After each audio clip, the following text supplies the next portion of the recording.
유월절 만찬이 끝나고 예수님께 떡을 받은 가룟 유다는 밖으로 어둠 속으로 사라졌습니다. 그가 나가자마자 예수님께서는 지금 인자가 영광을 받았고 하나님도 인자로 말미암아 영광을 받았다, 그렇게 말씀하셨습니다. 예수님은 자신이 곧 당하실 십자가의 죽음을 가리켜 말씀하신 것이었습니다. 밖으로 나간 가룟 유다는 예수를 파는 자기의 일을 할 것이고, 예수님은 그를 잡으러 오는 사람들에게 자발적으로 자기 자신을 내어줌으로써 자신의 자발적인 죽음을 통하여 하나님의 뜻을 성취할 것입니다. 그래서 예수님께서는 가룟 유다가 나가는 그 순간에 인자도 영광을 받았고 인자로 말미암아 하나님도 영광을 받았다, 그렇게 말씀하신 것입니다. 그런데 32절을 보면 인자의 영광 받으심과 하나님의 영광 받으심에 관하여 우리로 하여금 조금 더 깊이 사고할 것을 요구하는 그런 표현들이 나옵니다. 같이 읽어보겠습니다. 32절, 만일 하나님이 그로 말미암아 영광을 받으셨으면 하나님도 자기로 말미암아 그에게 영광을 주시리니 곧 주시리라. 그래서 그로 말미암아, 또 하나님도 자기로 말미암아라고 말할 때 이 말미암다는 말은 헬라어로는 헨 아우토입니다. 영어로는 in himself입니다. 그러니까 그 안에서, 그 자신 안에서라는 의미입니다. 영어 성경들도 대부분 in himself라고 번역했습니다. 이 표현은 아버지는 아들을 통해서 영광을 받는다는 의미가 아닙니다. 그러니까 지금 예수님께서 아버지의 뜻에 복종하고 순종하심으로써 하나님을 높이고, 그래서 예수 그리스도의 일을 통하여 하나님께서 영광을 받으신다는 정도의 말씀이 아닙니다. 이 말씀은 아버지는 아들 안에서, 아들은 아버지 안에서 영광을 받는다는 말씀입니다.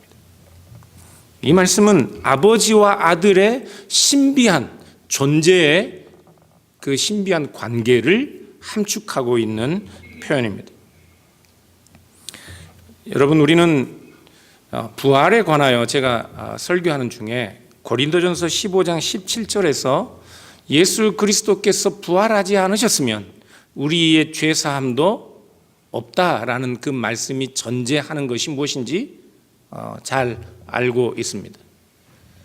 그리스도께서 부활하지 않으셨으면 죄사함이 없다는 그 말씀은 중보자로서의 예수 그리스도의 비상한 인격, 단순히 인간이 아니라 완전한 인간이시면서 동시에 참 하나님이셔야만 하는 그리스도의 비상한 인격을 전제하는 말씀이라고 그렇게 설교한 적이 있습니다. 요한복음에서도 계속해서 예수 그리스도와 하나님 아버지의 이 비상한 신비한 존재론적인 관계를 암시하는 말씀을 하시는데, 오늘 요한복음 14장에서도 예수님은 다음 설교에 살펴보겠지만 내가 곧 길이요 진리요 생명이니 나로 말미암지 않고는 아버지께로 올 자가 없다, 그런 말씀을 하십니다.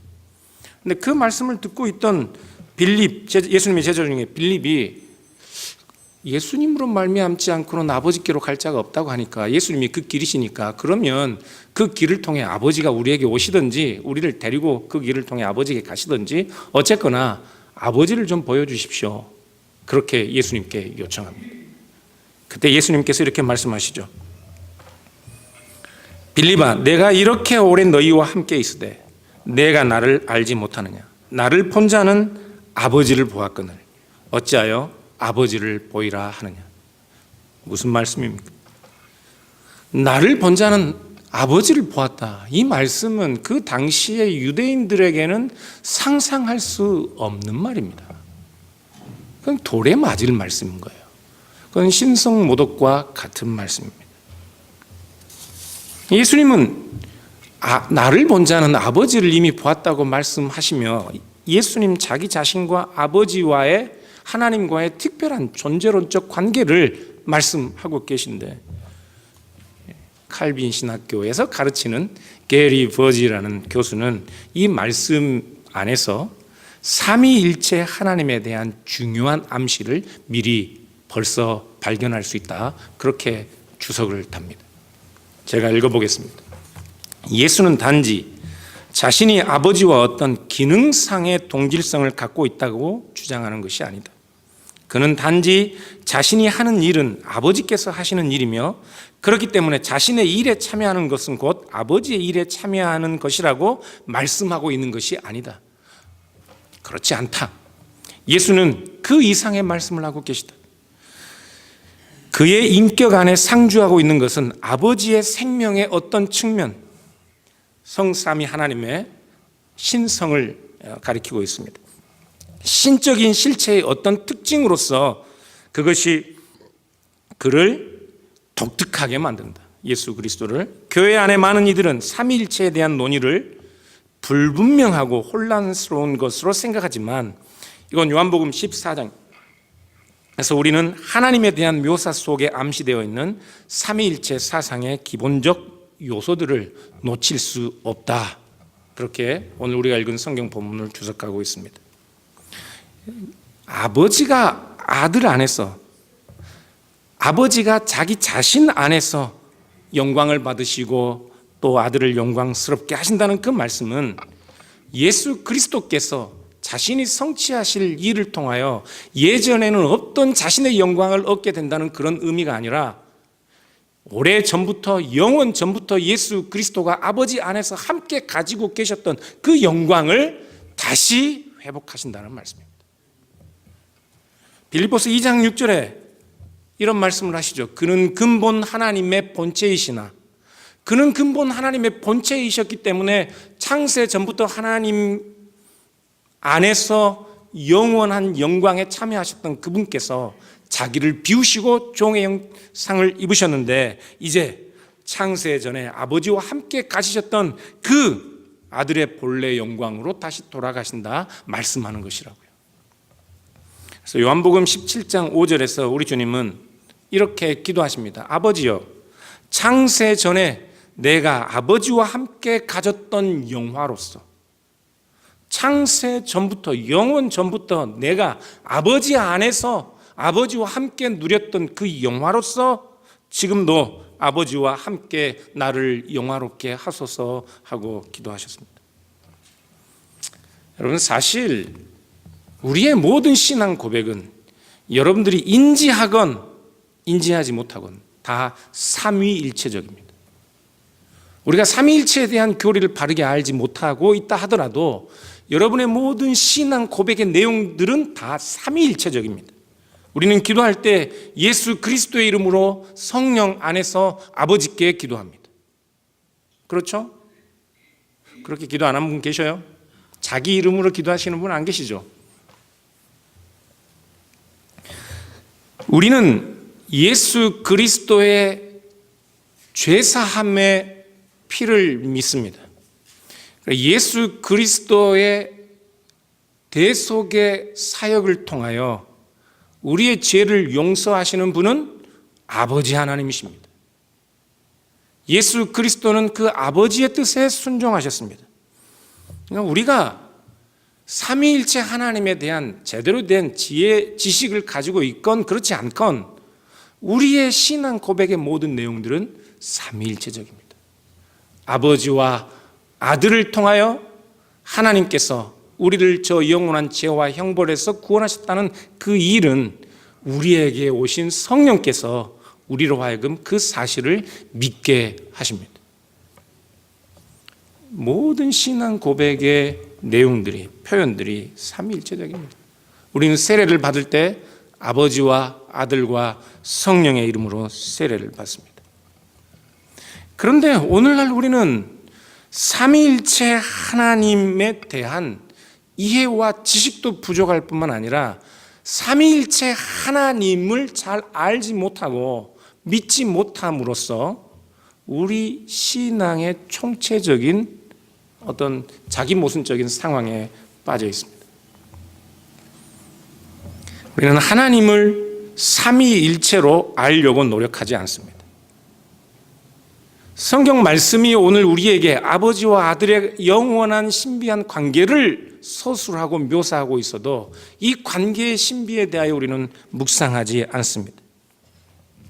그래서 오히려 우리 신앙 고백의 내용들을 영원 전부터 영원까지 아버지와 아들과 성령의 하나이신 이 삼위일체 하나님에 대한 믿음이 아니라 우리 자신들의 엉성한 종교 체험들이나 그런 경험들로 채울 수 있다고 믿고, 아니면 우리 신앙 고백의 내용들을 간단하고 재미있는 예화거리 같은 것들로 채울 수 있다고 그렇게 믿습니다. 우리가 믿는 하나님이 아버지와 아들과 성령 그 삼위가 하나이신 그 하나님의 존재와 그 신비의 거룩성, 삼위께서 스스로 자기를 내어주시는 사랑 가운데 계시는 하나님이시고, 그래서 그 삼위가 참으로 하나로 연합하여 한 하나님으로 된 것에 대한 이해가 없기 때문에 하나님을 열렬히 믿는 많은 교회들도 교회가 어떻게 하나 되어야 하는가에 대하여 진지한 반성과 고백들이 없습니다. 하나님이 아버지와 아들과 성령이 영원토록 하나이시라면, 아버지는 아들이 아니고 아버지는 성령이 아니시고 아들은 성령이 아닌 각각 다른 삼위가 한 하나님으로 영원토록 존재하신다면, 그 하나님을 믿는 우리들의 모임의 교제도 각각 다른 사람들이 모여 삼위가 한 하나님이신 그 하나님을 믿는 자들의 모임이 온전한 연합과 하나를 이루어야 하는 것에도 불구하고 우리는 그것을 중요하게 여기지 않습니다. 이 하나님, 삼위일체 하나님을 알지 못하면, 우리가 믿는 그 하나님, 아버지 하나님, 성자 예수 그리스도, 성령 하나님이 한 하나님이라는 사실을 알지 못하면 기독교의 하나님은 우주의 법칙이나 질서나 에너지처럼 비인격적인 신이 되고 맙니다. 삼위가 한 하나님이라는 이 말씀은 하나님은 인격적인 분이라는 말씀입니다. 이 삼위일체 하나님을 알지 못하면 우리가 믿는 하나님은 철학자들의 신 정도에 그치고 말 뿐 아니라, 아니면 어떻게 삼위가 한 하나님인가 그 사실을 바르게 이해하지 못하여 마치 아버지와 아들과 성령이 세 계급으로 나누어진 것처럼 그렇게 우리가 믿는 하나님을 그리스 신화에 나오는 그런 우스꽝스러운 신들의 모습으로 이해하게 될 수밖에 없습니다. 그래서 하나님에 대한 이러한 바른 인식이 없고 이런 인식의 결여로 인해 오늘날 많은 교회들을 보면 물불 안 가리는 뜨거운 신앙의 열정들은 있어도 신앙에 있어서 지식이 없고, 그래서 신앙이 맹목적이고, 그래서 그 신앙이 비인격적인 것이 되고 많은 경우들이 너무 많습니다. 하나님을 믿는다는 것은 새 사람이 된다는 것입니다. 하나님을 믿음으로 우리가 거듭난다는 것은 죄와 세상의 권세가 지배하던 옛사람이 아닌 하나님의 영이 지배하는 새로운 인격, 새로운 존재로 산다는 것을 의미한다고. 그런데 우리가 믿는 하나님이 어떤 분이신지 알기 때문에 우리의 신앙에 인격적인 변화가 없는 것입니다. 예수님께서 이제 자기 자신이 영광을 받으시고 그 일을 위해 제자들을 떠나게 될 것이라고 말씀하시는데, 자신이 떠나게 될 것을 말씀하시면서 제자들에게 주시는 계명이 있습니다. 오늘 우리가 성경을 통해서 읽었는데요. 무슨 계명입니까? 사랑하라. 서로 사랑하라입니다. 이 계명을 주시기 전에 예수님은 제자들을 향하여 작은 자들아 하고 부르십니다. 근데 이 작은 자들아라는 이 말은 헬라어로는 테크니아인데 영어로 번역하면 my children이라고 번역해야 합니다. 자녀들. 요한일서를 보면 이 단어는 전부 다 나의 자녀들아라고 번역했습니다. 영어 성경에서도 몇 그 NIV라든지 굿뉴스 바이블이라든지 컨템포러리 잉글리시 버전 같은 경우는 My Children 하고 번역을 했습니다. 지금 예수님은 죽음을 앞두고 있는 아비가 마지막 유언을 남기기 위해 자기 자녀들을 부르는 것처럼 예수님의 제자들을 나의 자녀들아 하고 부르고 계십니다. 그리고 마지막 유언처럼 남기시는 말씀이 너희는 서로 사랑하라입니다. 본문 34절 35절 같이 한번 읽어보겠습니다. 너희에게 새 계명을 주노니 서로 사랑하라. 내가 너희를 사랑한 것 같이 너희도 서로 사랑하라. 너희가 서로 사랑하면 이로써 모든 사람이 너희가 내 제자인 줄 알리라. 왜 사랑이냐고요?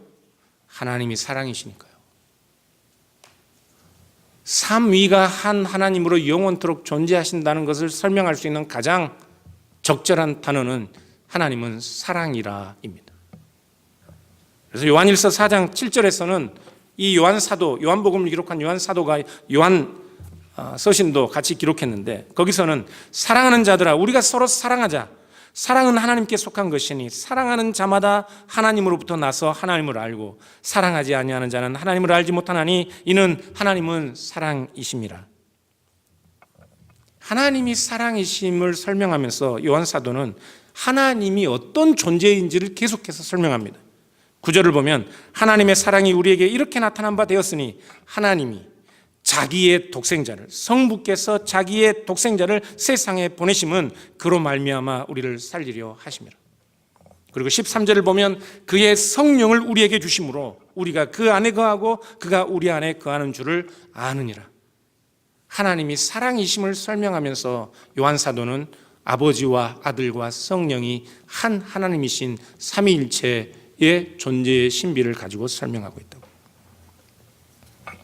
그런데 재미있는 것은 아버지가 아들 안에, 아들이 아버지 안에 거하는 그 신비가 우리에게 오신 성령을 통해서 우리에게도 현실이 되고 있다는 사실입니다.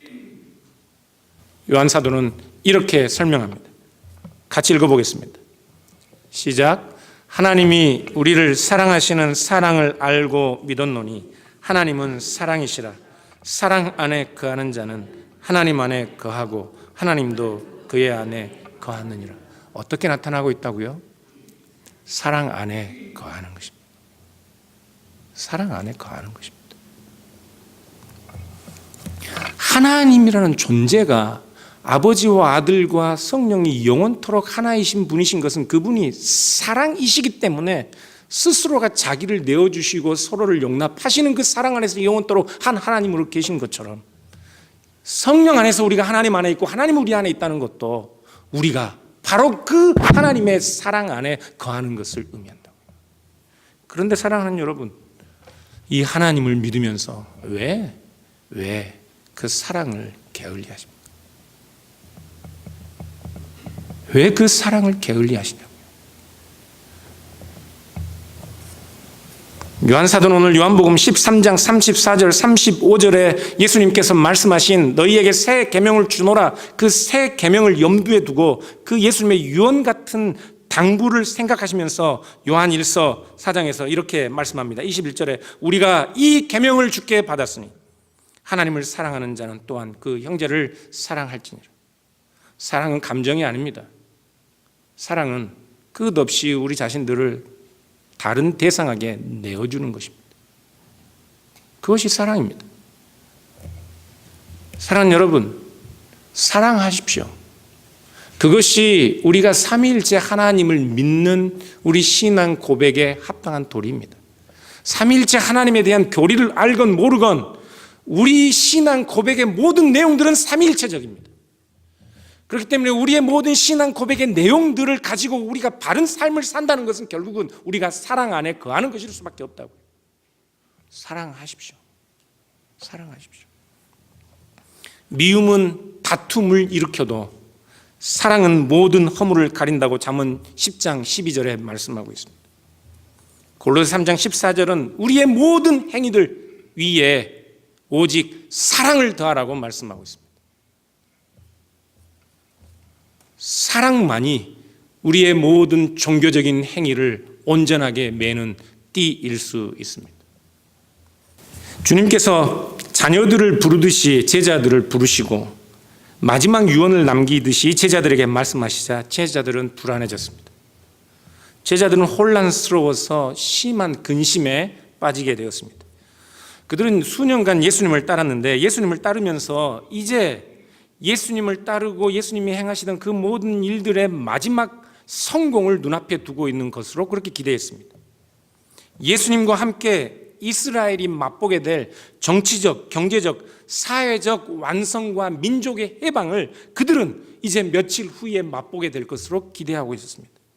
그런 상황인데 예수님은 자신이 잠시 후에 떠나게 될 것이고 제자들은 그 예수님을 따라올 수 없다고 말씀하십니다. 제자들은 혼란스러워졌습니다. 불안해졌습니다. 그런 제자들 중에 베드로는 서둘러서 예수님께 또 질문합니다. 주여, 어디로 가시나이까? 내가 가는 곳에 내가 지금은 따라올 수 없으나 후에는 따라오리라. 주님, 내가 지금은 어찌하여 주님을 따라갈 수 없습니까? 주님을 위하여 내 목숨이라도 버리겠습니다. 38절인데요. 예수께서 대답하시되 내가 나를 위하여 내 목숨을 버리겠느냐? 내가 진실로 진실로 내게 이르노니 다 굴기 전에 내가 3번 나를 부인하리라. 제자들은 지금 목숨을 내어놓고 예수님을 따르고 있습니다.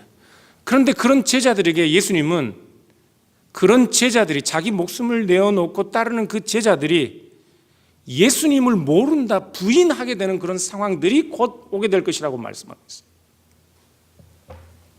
병자들을 고치시고 귀신을 쫓아내고 분명하게 하나님의 나라를 능력으로 가져오실 메시아로 믿고 있는 이 예수님, 그래서 이 예수님에게 자신들의 모든 것을 걸었는데 예수님께서 제자들에게 말씀하시는 것, 약속하시는 것은 그들의 성공과 번영과 자유와 해방이 아니라 자신들이 비참한 예수님의 배신자로 나타나는 그 일을 예수님은 예언하고 계신다고요. 어떻습니까, 여러분? 저는 이 베드로의 근심, 이 베드로의 상황이 우리의 상황과 그렇게 크게 다르지 않다고 생각합니다. 내 목숨을 당신을 위하여 바치겠습니다. 목숨까지 바치는데 왜 사랑은 안 하세요? 네? 목숨까지도 바치겠습니다. 우리는 고백하는데 우리 삶에 우리도 베드로처럼 주님을 배신하는 그 일들이 우리가 연약해져서 결국은 주님이 우리에게 요구하시는 주님이 주신 그 계명들을 따르지 못하고 주님을 배반하는 그런 근심스러운 상황들이 우리에게 종종 찾아옵니다. 저도 마찬가지입니다. 저도. 기원전 7세기 후반 6세기 초중반까지 활동하던 구약성경의 선지자가 있는데요. 하박국 선지자입니다. 그는 도무지 하나님께서 다스리시는 이 세상이 왜 이렇게 돌아가는지 이해할 수 없었습니다. 하나님을 믿는 자기 백성이 그 당하는 고통을 이해할 수 없어서 하박국 선지자는 속히 하나님께서 이스라엘을 구원하지 않으신다고 불평하며 하나님께 기도했습니다. 그런데 하나님께서 이 하박국 선지자에게 주셨던 응답은 하박국을 더 혼란스럽고 더 깊은 근심에 빠지게 했습니다. 1장 6절, 하박국 1장 6절 이하를 보면 하나님께서 하박국 선지자에게 응답하시는데 하나님께서 여전히 유다의 죄를 심판하실 것이고 그것도 특별히 갈대아인들, 지금 신바벨론 제국을 일으켜서 유다를 정복하고 유다를 포로로 잡아가게 할 것이라고 그렇게 하나님께서 말씀하십니다. 왜 우리에게 이런 고통을 하나님 주십니까? 했더니 더 무서운 바벨론이 일어나 너희들을 포로로 잡아갈 거라고 그렇게 말씀하셔요. 그래서 하박국은 하나님께 다시 기도합니다. 1장 13절 이하에 하박국은 주께서는 눈이 정결하신 분이시기 때문에 악을 참아보지 못하시고 패역을 결코 묵과하시는 분이 아니신데 어찌하여 우리가 아무리 큰 죄를 지었다 한들 하나님을 알지 못하는 저 이방 저 이 포악한 괴율한 자들을 방관하시며 그 악인들이 자기보다 의로운 우리를 삼키는 것을 그대로 놔두십니까? 하고 하나님께 항변하였습니다. 그리고 하박국 선지자는 자신의 이 정당한 질문에 하나님께서 속히 어떻게 응답하시는가 보기 위해 망루 위에 올라가서 하나님의 응답을 기다립니다. 그리고 하박국 2장 2절에서는 하나님은 하박국 선지자에게 또 이렇게 응답하십니다. 같이 읽겠습니다. 여호와께서 대답하여 기록하여 판에 명백히 새기되 달려가면서도 읽을 수 있게 하라. 이 묵시는 정한 때가 있나니 그 종말이 속히 이르겠고 거짓되지 아니하리라. 비록 더딜지라도 기다리라. 지체되지 않고 의인은 그의 믿음으로 말미암아 살리라. 아멘. 하나님께서 주시는 이 응답을 판에 명백히 새겨서 달려가면서도 읽을 수 있도록 하라고 명하십니다. 하나님께서 주시는 응답은, 이제 주시는 응답은 하나님께서 때가 되면, 하나님의 정한 때가 되면 그때 반드시 이스라엘을 구원하겠다는 하나님의 약속이었습니다. 그러나 지금은 바벨론이 득세하여 하나님의 백성을 핍박할 것입니다. 하나님은 비록 지금 이스라엘과 하박국이 이해할 수 없는 혼란함과 그 고민스러운 상황이 우리 앞에, 이스라엘 백성들 앞에 닥칠지라도, 하나님의 백성들을 저 이방의 나라가 일어나 핍박할지라도, 그러나 하나님은 그럼에도 불구하고 하나님이 정하신 때가 있으니 그 정한 때를 기다리라 말씀하고 있다고요. 아직은 그 구원의 때가 아니라는 말씀입니다. 그러나 비록 이 고난과 핍박 가운데서 그들이 기다리는 그 하나님의 구원의 때가 길고 기다리는 시간이 아무리 힘들고 지루해도 때가 이르면 그 구원이 반드시 지체 없이 임할 것이기 때문에 너희는 이 묵시를 기록하여 달려가면서도 읽을 수 있도록 하라, 그렇게 말씀하셨던 것입니다. 그래서 하박국은 의인은 비록 근심 가운데 살고 힘들고 어려운 시간 가운데 살더라도, 지루한 시간들이 계속되더라도 의인은 반드시 하나님께서 약속하신 그 구원의 때가 이르면 하나님께서 반드시 우리를 구원하실 거라는 그 믿음을 가지고 그 믿음으로 살리라, 그렇게 고백하였던 것입니다. 오늘 요한복음 14장에서도 예수님은 근심에 사로잡힌 제자들에게 근심을 멈추고 믿으라 말씀하십니다. 14장 1절을 보면 너희는 마음에 근심하지 말라, 하나님을 믿으니 또 나를 믿으라, 이렇게 말씀하셔요. 마음에 근심하지 말라는 말씀은 근심을 멈추라는 말입니다. 우리는 근심할 수 있습니다. 왜냐하면 우리는 근심할 수밖에 없는 삶들을 살아가고 있습니다. 그러나 그 근심하는 때가 이르면 근심을 멈추라 말씀하고 있습니다. 그리고 어떻게 해요?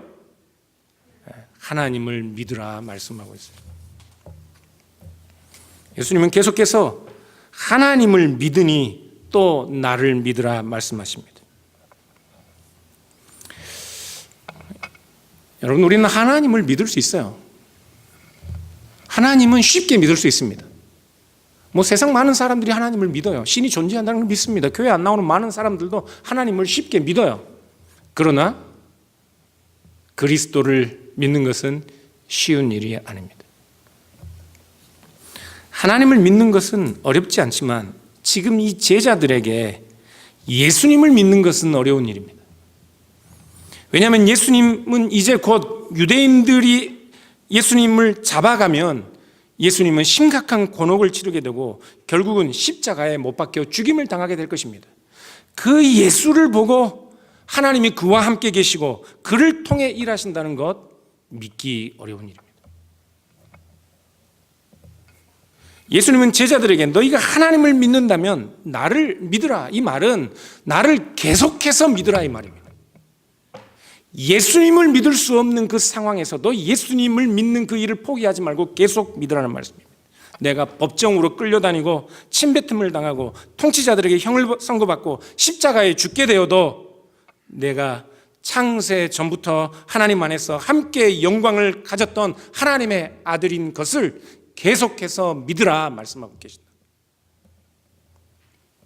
왜냐하면 예수님의 말씀처럼 예수님이 곧 하나님이시고 그리스도가 곧 유일하게 하나님이 우리를 위하여 일하시는 방법이고 그리스도 안에서 아버지도 함께 일하고 계시기 때문입니다. 하나님을 믿는다면 유일하게 하나님이 그리스도와 함께 일하시는 그 그리스도를 믿지 않을 수가 없습니다. 하나님을 믿는 것과 그리스도를 믿는 것은 분리될 수 없습니다. 예수님께서 믿을 수 없는 이런 힘들고 곤란한 상황 가운데서도 십자가에 예수님 자신이 죽게 되는 그 상황에서도 예수님을 계속해서 믿으라고 말씀하시는 이유는 예수님께서 영광을 받으시고 높아지시는 일도 예수님께서 제자들을 떠나가시는 그 일도 모두 예수님 자신을 위함이 아니라 제자들과 우리를 위한 일이기 때문에 예수님은 제자들에게 우리에게 계속해서 믿으라 말씀하셨습니다. 14장 2절을 보면 내가 너희를 위하여 거처를 예비하러 가고 3절을 보면 너희를 위하여 거처를 예비하면 내가 다시 와서 너희를 내게로 영접하겠다 말씀하고 있습니다. 예수님께서 아버지께로 가시는 것은 너희를 위함입니다. 우리를 위하여 하시는 일이라고요. 사랑하는 여러분, 우리 주님께서는 우리를 위하여 오신 창세 전부터 아버지와 함께 영광을 받으셨던 하나님의 아들입니다. 창세 전부터 성부와 함께 영광 가운데 계시던 그 하나님께서 우리를 위하여 이 땅에 오시고 우리를 위하여 고난받으시고 우리를 위하여 죽으셨습니다. 그 그리스도 안에서 성부도 함께 계시고 성령 안에서 우리도 하나님과 함께 있으며 하나님도 우리와 함께 계십니다. 이 하나님께서 우리를 위하여 가신다면 이 그리스도께서 우리를 위하여 십자가에 자기 자신을 내어주셨다면 무엇이 누가 우리를 대적할 수 있겠습니까? 그렇기 때문에 주님은 우리가 아무리 심각한 근심과 고민 가운데서도 근심을 멈추고 하나님을 믿는 너희는 나를 믿으라 말씀하셨던 것입니다. 우리 주님께서 어떤 고난을 당하셨습니까? 어떤 수모를 당하셨습니까? 어떤 힘든 시간들을 보내셨습니까? 그 모든 힘든 시간들을 우리 앞서 가신 주님께서는 동일하게 그 힘든 시간들을 지나는 우리에게 고난을 멈추고 우리의 앞서 가신 그리스도를 믿으라, 하나님의 아들이신 그리스도를 믿으라 그렇게 당부하고 있습니다. 이 믿음으로 고민을 멈추십시오. 우리 삶에 드리워진 여러 가지 힘들고 어려운 장애들 때문에 근심하는 일들을 멈추십시오. 그리고 하박국 선지자가 말씀한 것처럼 그 힘든 시간들 믿음으로 일어나십시오. 믿음으로 사십시오.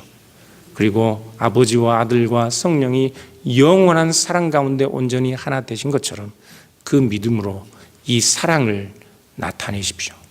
그래서 여러분들이 우리 주 예수 그리스도의 제자인 것을 여러분 안에 하나님이 계시고 하나님이 여러분 안에 계신 것을 나타내십시오. 기도하겠습니다.